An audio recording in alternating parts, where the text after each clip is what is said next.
ប្រសិនបើអ្នកចង់ចាប់ផ្ដើមរកលុយជាមួយនឹង Facebook វីដេអូមួយនេះគឺសម្រាប់អ្នកបងប្អូនប្រហែលជាធ្លាប់បានឃើញមកហើយអំពីវីដេអូចែករំលែកក្នុងការដែលធ្វើការ submit interest ដើម្បីទទួលបានTool CM ឬក៏ content monetization ពីក្រុមហ៊ុន Facebook ជាទូយ៉ាងគេនឹងប្រាប់អ្នកទាំងគ្នាឲ្យចូលទៅកាន់ monetize បន្តទៀតបងប្អូនចុចលើ Tool CM កន្លែងនេះ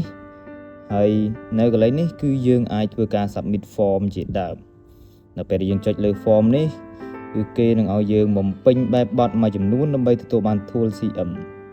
ក៏ប៉ុន្តែការធ្វើរបៀបនេះជាច្រើនលើកច្រើនសារខ្ញុំពុំទទួលបាននៅការ invite CM ពីក្រុមហ៊ុន Facebook នោះទេ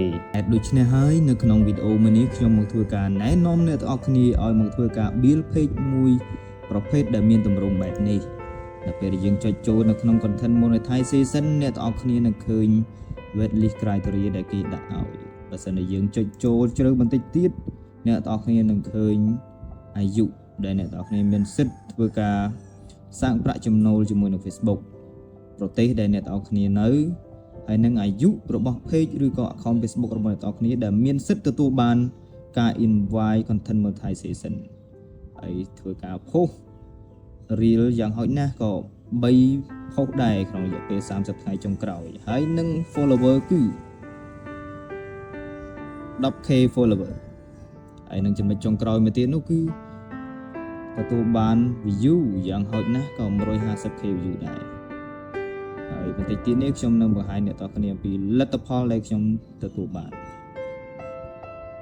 ហើយនេះគឺជាលទ្ធផលនៅក្នុង page ទី1របស់ខ្ញុំដែលទទួលបាន CM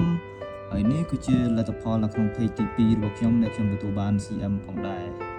ហើយនៅមាន page ជាច្រើនទៀតដែលទទួលបាន invite CM ឬក៏ content monetization នេះ